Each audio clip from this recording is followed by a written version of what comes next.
Coming up on episode 184 of Creative Writing, I'm talking all about how to avoid bad author collaborations.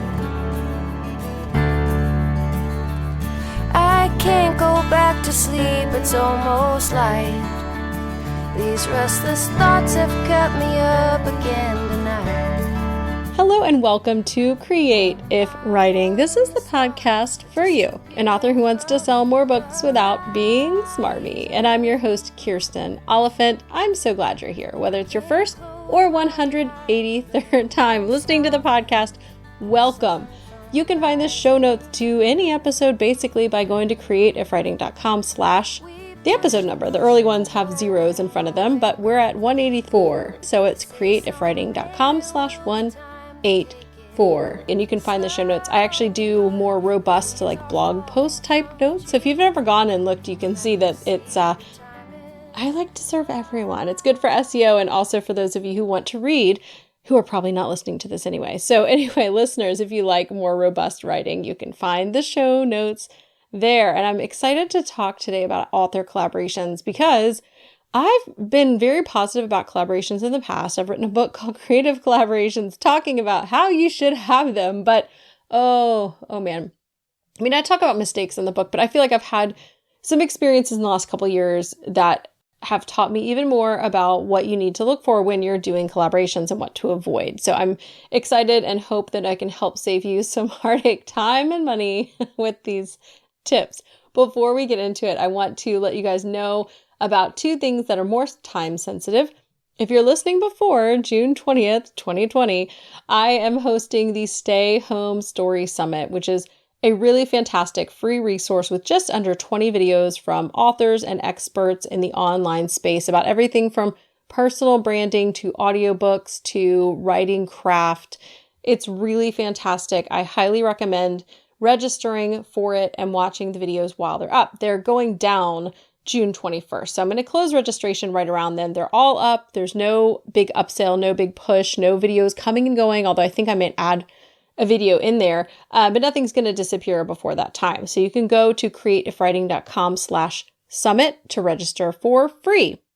I'm also doing in June my workshop. I do a monthly workshop that's paid. I'm going to be doing Facebook ads, not covering all of Facebook ads, but you're going to walk away knowing how to create ads on a budget, to know targeting, copy, images, how to test that, and actually find out if they're working so that you can tweak things. So it's going to give you very actionable advice to go out and create your own ads that aren't going to break the bank. So you can register for that or find all the replays and other workshops I've done by going to creativewriting.com/workshop. Okay, so let's dive into collaborations. And I need to give a really big disclaimer here because I've done a lot of collaborations and I was really worried about talking about this because I don't want any of you guys listening, because I know that I've done collaborations with some of you guys who are listening and I don't want you to think that I'm talking about you. And so chances are, if you're listening to this, you're not someone I've had a bad collaboration with. And as I'm going to talk about towards the end, some of the things that have happened that were not good were my fault. So I'm 100% owning up to that and sharing that. So I'm not trying to throw anybody under the bus. I really hope that you don't try to figure out who I'm talking about, because some cases I'm actually going to use examples from other people. But I do have my name partnered with other people's names on the internet and different things. And then I also have partnerships you guys may not even know about that public facing, you're not going to see them. So just, that's my thing. I don't want to gossip. I don't want to be vague talking, because I will tell you that there was a time, and I guess now I'm doing it, but we had beef and they recorded a whole podcast episode about me without using my name. And I was like, well, this is really awkward. So I don't want to be doing that, but I want to use some specific examples. So just don't try to figure it out. You probably can't anyway, but it's not you. Okay. Also, it's not you, it's me. But just wanted to say that before I dive in so that there aren't people out there who have worked with me who are like, is she talking about me? No, I'm not. Okay. Okay, so let's talk about the kinds of collaborations that you can have. Well, I mean, they're endless, right? There's so many different ways that I see people partnering up for things. But for authors, I'm seeing a lot of these kinds, and here are some specifics. I see authors co-writing books together, doing box sets or anthologies where it's either full books or novellas. And there's some different reasons for that, hitting a bestseller list or trying to make money or just get exposure. I've seen people creating shared worlds. Now, Kindle used to have like a shared worlds thing they got rid of, but that's fine. People still do it. It's just not connected in that same way that it used to be through kind of their system. But people do joint series where like maybe books are tied by a theme, or sometimes even closer than that, they're tied in to each other's characters. And it's, one author writes one book, one writes another.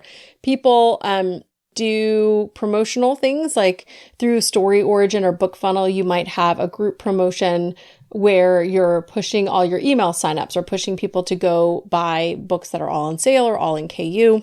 I've seen people, there's newsletters swaps, which is another kind of collaboration that you can do with authors, Facebook groups that people run together. I've seen people even starting, like recently there was an urban fantasy list that started with a group of authors who all do urban fantasy, and they all are kind of sharing that list and promoting it together.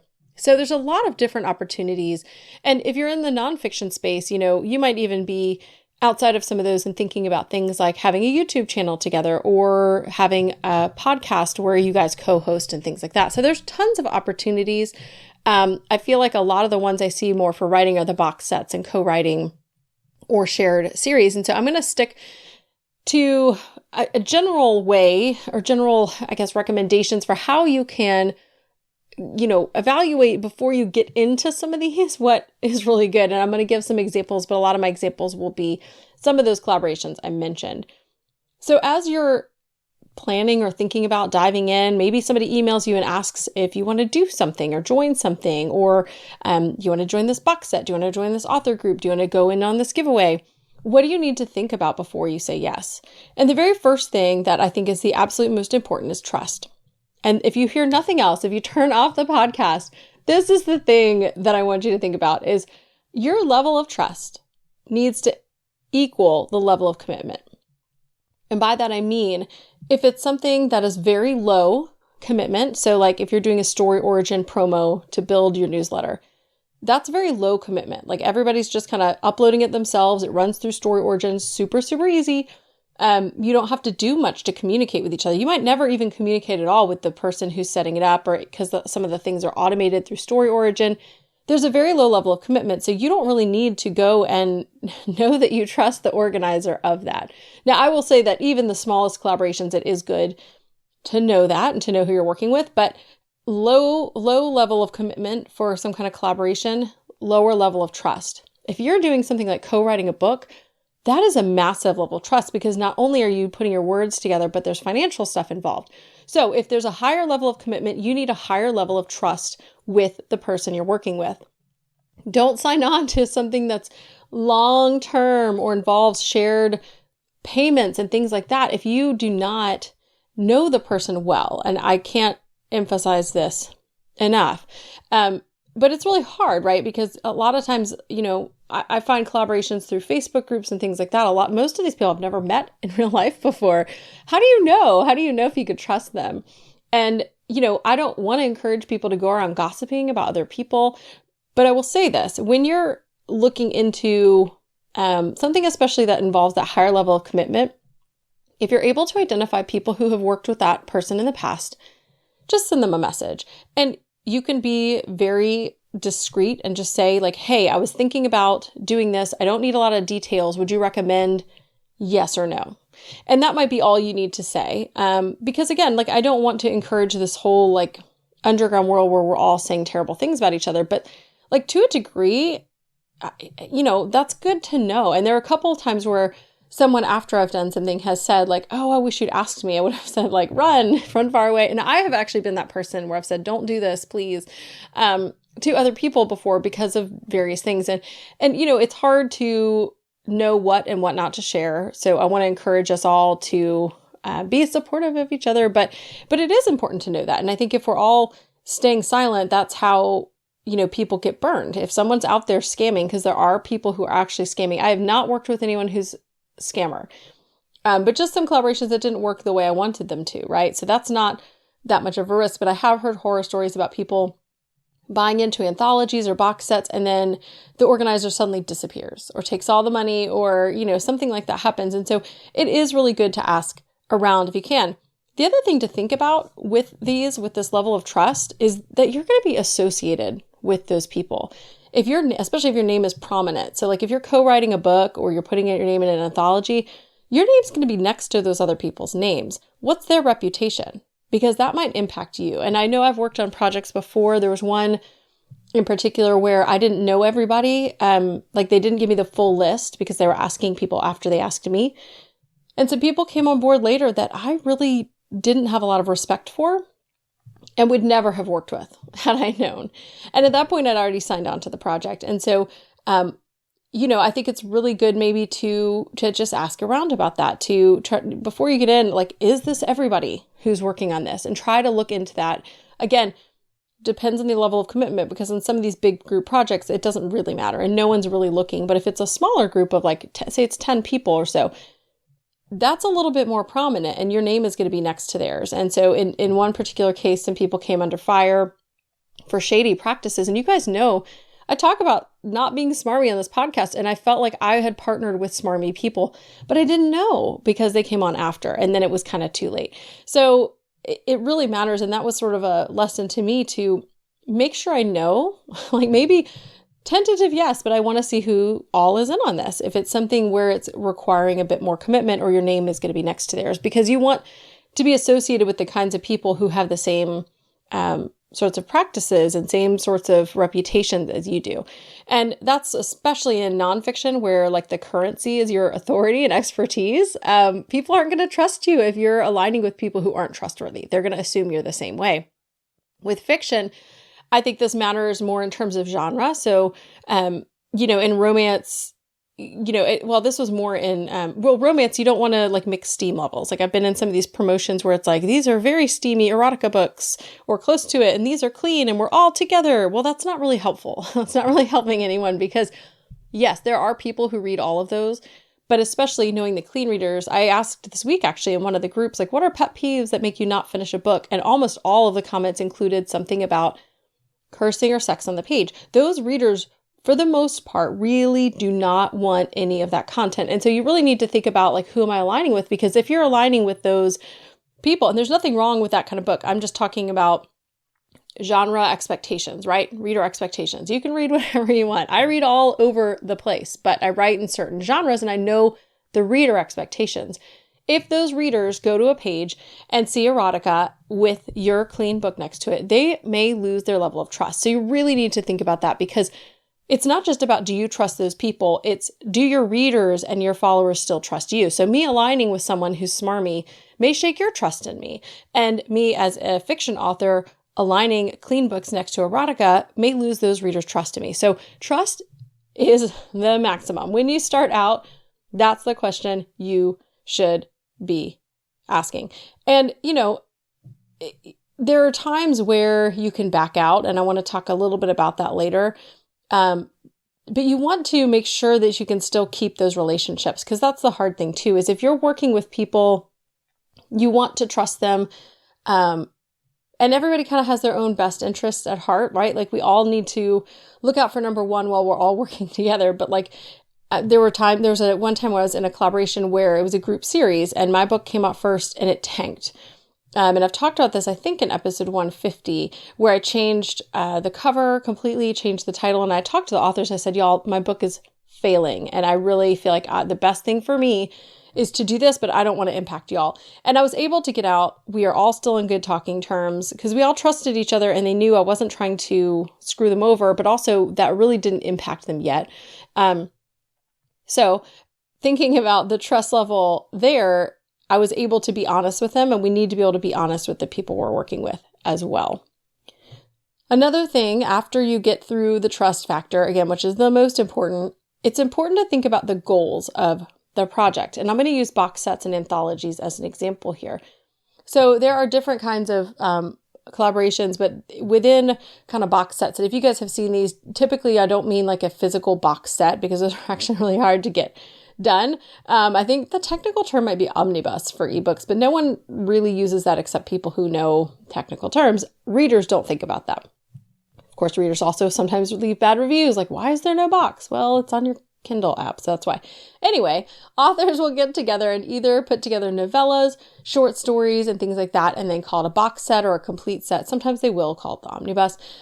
And there are different goals. Now, the main goals that I see are money, so trying to make money from the set, or trying to hit a bestseller list, or sometimes it's just exposure. Like I was a part of a box set anthology type thing for supernatural prisons with urban fantasy. And that was kind of a trend that, a bunch of authors were trying to work on starting and pushing with different books. And so I wrote a novella that ties to a paid book and put it in this anthology with another group of authors. And so the goal, I thought the goal was exposure. Like, here is my book. We're getting it out to all of these readers. We're putting it on sale and all this stuff. And then the problem was, and this was fine, like the group was fine. It's still out there. It's going on. It's okay.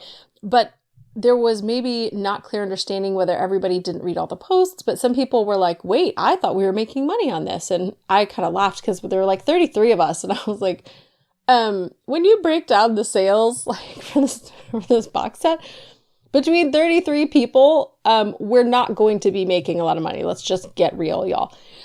That was my thought. So I never went in thinking that, but some people went in thinking, well, yeah, I want to promote this, my other books in the series. I want to promote this whole trend, but also I want to make money. And so they had two goals in mind. But, if your goal is to make money versus getting exposure, if you're trying to get exposure and get your name out there, you're going to have a lower price point. You might be even offering the book for free and promoting it because you want to get the most downloads and things like that. Versus if you're trying to make money, your price point is going to be higher and different things. And so there's been a lot of discussion in the group, which has been healthy, but where people have different opinions because they sort of had different expectations of this.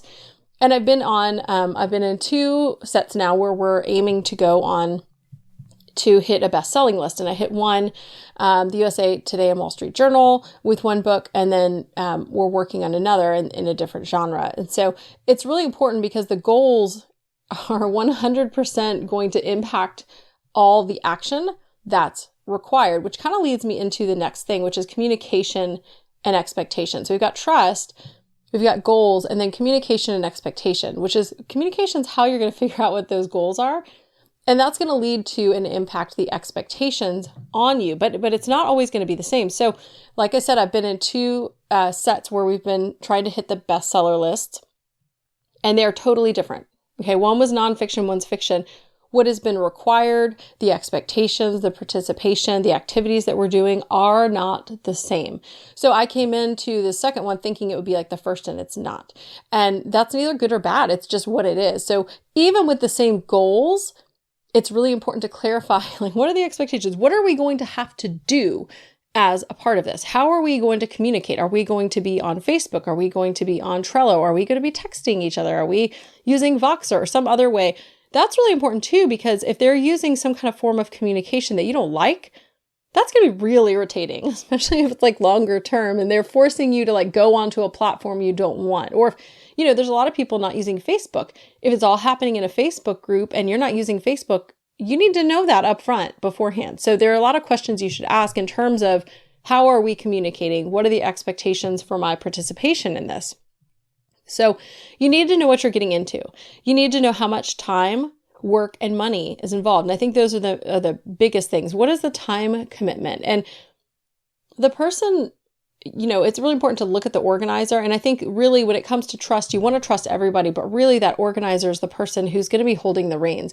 So is there one organizer, or are you guys all on equal footing? And if so, how are decisions made? So that's even a question you need to ask. But the person organizing may not have a sense of how much time things take, or some things might take more time for other people. Maybe something that's really easy for somebody else takes you an hour. And so it's really important to know what you're thinking about in terms of what you'll be doing and how long that takes you and how much time that's going to take you. Money's easier because it's usually kind of upfront. They'll say what's involved, because some of these things, there's no money involved. Some of them, everything's on your own. Like for the shared series I've been in, we all did our own covers, or one of the series, I think, one of the authors in it actually did all the covers for us for free, which was really sweet. That was her offer. It was not like we made her do that, but she offered to do that. And that helped with branding. But other things, it's like we're all on our own.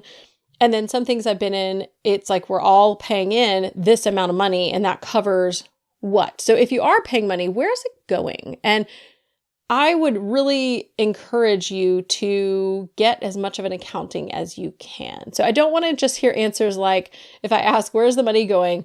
Oh, some's for promotion, some's for Facebook ads, some's for cover and editing. That sounds great. Give me a breakdown. Like, how much are you paying for your cover? How much are you paying for editing? Is any money going to you? Are you, the organizer, getting paid for this? And what percentage?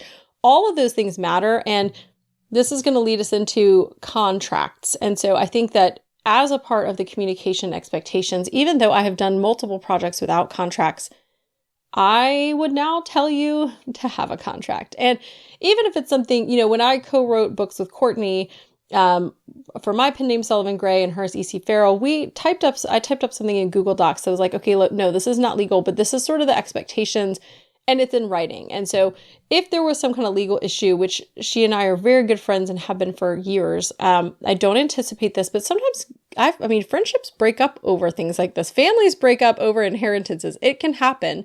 So I don't always think you should do what I have done. But even that was something. It was something that we could look at. And then we changed some of the terms and we talked about it. And hopefully we both felt like that was fair to us. And so it is important to have a contract. But even when you have a contract, I would highly recommend having someone look at it who is legal, in the legal arena. So I'm going to recommend Danielle Liss of businessease.com, and I will link to her in the show notes. But there are different people that you could hire to read the contract for you. And the reason I'm saying this is because I have read bunches of contracts and I don't know, they call it legalese, right? It's a bunch of like words on a page and you're like, this looks pretty good. It covers all the things. But I've been in situations where the contract looks good to me and I really read it, even though my, vision's going blurry because I can't stand that kind of technical writing. It looks good until later when you've signed it and then you have a problem. And I've been on the end of a couple contracts where I was like, wow, this screwed me over big time. And it's not always super obvious. Or, if you wanted to get out, it makes it look like you're able to. But then when you read the fine print in the contract, you're like, oh, I can get out of this contract, but I have to go to another state. Like things that you don't notice until you have a problem. And so I think it's really important to think about having a contract and actually think about hiring someone, because it will save you money in the long run. If money is involved, think about a contract, okay? Like if I were doing a multi-author series and we're not putting money in the middle, I'm not concerned about this. If there's something where rights are involved or I'm paying someone, a contract is really important and you should have somebody read it to let you know, okay, there's this weird loophole over here. In fact, I just had somebody reach out who wanted to do a collaboration with me. But before we talked about it, they wanted me to sign an NDA, a non-disclosure agreement, that I wouldn't share whatever it was. And this was someone I'd never heard of. We have no connection, probably a really nice person. But I refused. I was like, look, I think I may not have responded. I think I said, give me some time. After getting burned in a contract, it may say it's a non-disclosure agreement, but it's like 3 or 4 pages. I don't know what I'm signing up for. And if I don't, I'm not signing my name to it because I don't know what it might be binding me to, because I am not trained to recognize that kind of thing. And so it might be a good idea to have a lawyer look at it and to think about who. And if you don't know someone, I would recommend looking at businessease.com to see if you can hire Danielle or her partner to actually just, sometimes lawyers will let you pay them by the hour, and it probably won't take an hour to go through and look at some of these shorter contracts. But again, what are you getting yourself into? Because if there is a contract involved, like getting a contract's good, but if there's a contract involved, it's, there might be more to it and more in it than you want. And especially if you're coming into money or talking about rights and things like that. Now, I do know, as well, when you're talking about the expectations and talking about all this, I think it's really important when you're thinking about the organizer of the event and all those kinds of things. This goes back to asking around about the person, but to make sure it's communicated what things are happening when, where the money is going, and how, who's making those decisions. Because I have witnessed a couple times different collaborations where one person was the organizer and they had all the money and then they kind of just ghosted. And like, nobody knew where they were. Nobody could get a hold of them. And in some cases, the person came back and was like, oh, someone was sick in my family. But like, meanwhile, they have all the money, they have all the power, they have all the things. So, there's just a lot of things that you don't anticipate happening. We want to kind of believe the best about everyone, right? But, you need to know those kinds of things. And I think it's really important to know where the money is going, who the organizer is, do you trust them, who makes the decisions, and all of that kind of stuff. So those are all things to consider. And the more communication, the more expectations are clearly outlined in the beginning, I think the happier you're going to be, especially if you can actually trust the person that you're working with. And I want to kind of just give some general things to watch out for. Some of these I've already touched on. Because those are really the main three pillars to think about: the trust, the goals, the communication, and expectations. But things to watch out for. The first one is scammers. Now, there are a lot of scammers, and there's like a whole range of scamminess from people. So there's a lot of hybrid publishers, and they may not all be scammers, like where they steal your money and run, but there's a level of scamminess when people are charging crazy amounts of money to do things that you could do for much less, but they're making you feel like you have to do it. And that's on you, because do your research, y'all. But there's scammy behavior, and then there's actual scammers. And so I know, again, asking around discreetly, you can sometimes find out information about people who maybe they're not full out scammers and they don't disappear with your money, but they might have some scammy behavior. Think about the money, okay? When you're doing something, and it's not always a scam if money's involved, I would look at how much. So if you're going in on like a bestseller list type of things, those generally, from what I've seen, and this isn't just ones I've been in, but ones I've seen around, generally we're talking about like a $500 buy-in.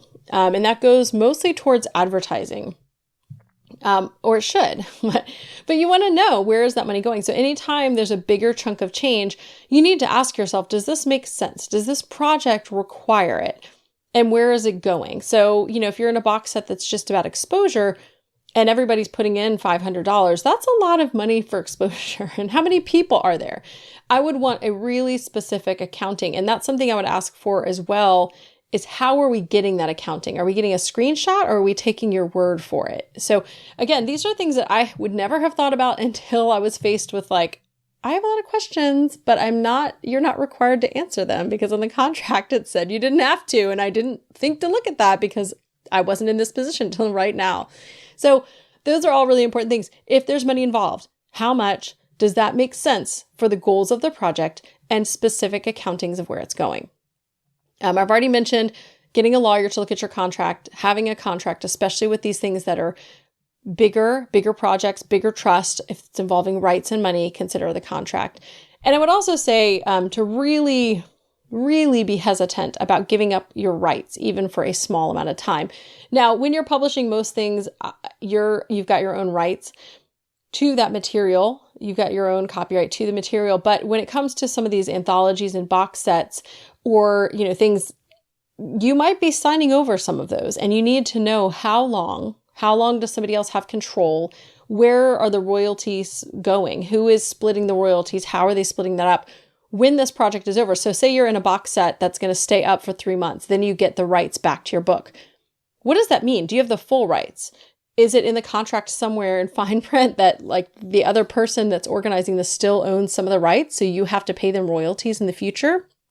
Are there any parts, is the title yours? Do they own the right set? Those are things that are really important, which is why, again, the contract and the lawyer, because there are things you might not consider that have longer ramifications. So anytime the rights to your work are involved, extra care, right? Extra care with the money, but I would, your intellectual rights, your property rights to the work that you're creating is almost more important. I can lose $70 to buy into an anthology and it stinks.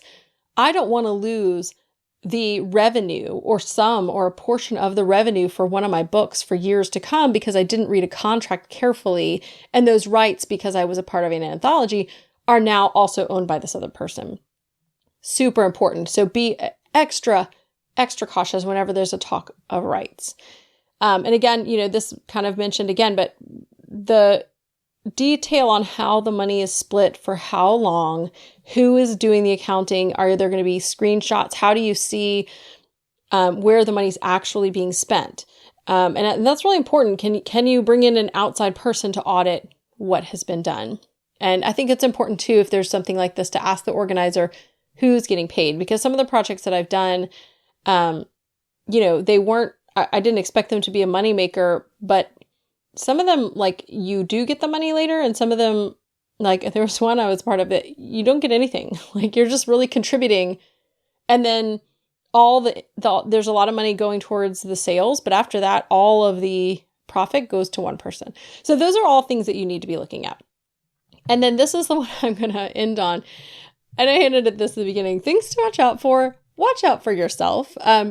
We are all unique, and we all have our own quirks and pet peeves and things that we bring to the table. We bring good and bad things to the table. I bring some good things to the table, but I am also a very difficult person to work with sometimes, okay? And some of the collaborations I've had have been difficult because of me. Or something was amiss, and the way I responded created a dumpster fire, right? Because of how I responded. So I know about myself, I'm very opinionated, and I do have a lot of information, and I tend to like things a certain way. And so there aren't always like just one single way to accomplish a goal. So I may be working with people and everybody but me thinks that we should be doing XYZ. And I think that XYZ is a waste of time. I'm in with this group. So what am I going to do about that? What's my reaction going to be?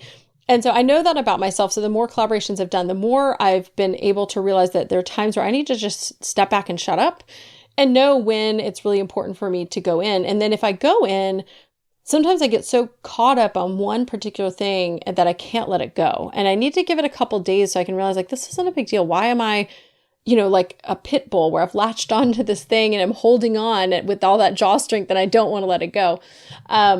It's good to know yourself. I know my weaknesses. And so when I'm going into a collaboration, I have to think about the fact, like, okay, are these people, am I going to get irritated by A, B, C, D, E? So when I was in college, as an example of this, I was in the education department. I feel like I've talked about this in here before at some point.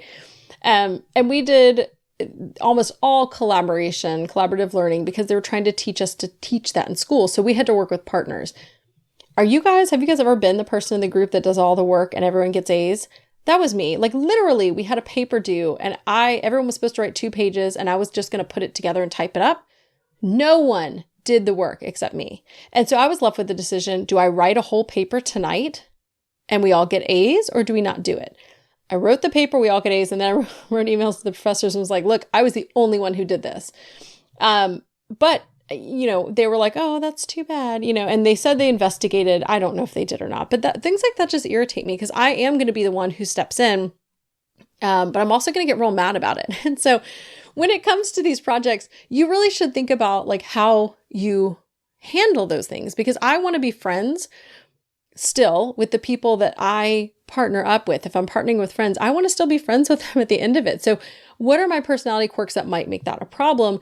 Think about that and realize that you need to tone yourself down sometimes in places. You need to be able to take ownership for things that you might make mistakes in, and know, should I be working with others? Like, do I play well with others? Like, that's a good thing to think about. And I do not always play well with others. And so I've learned through mistakes and seeing myself, burn relationships by, certain things I've done. And it's often not one way. Often there's a reason that I react that way. Like, someone does something wrong, but then I make it bigger because I can't let it go.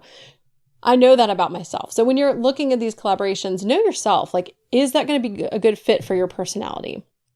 And if it goes bad, to kind of close out on this, if the collaboration goes bad, is there an exit strategy? And you need to think about this beforehand. Look at the contract. Is there a way for you to get out of it? And if so, do you have to buy your way out? Like, what are the terms by which you can get out?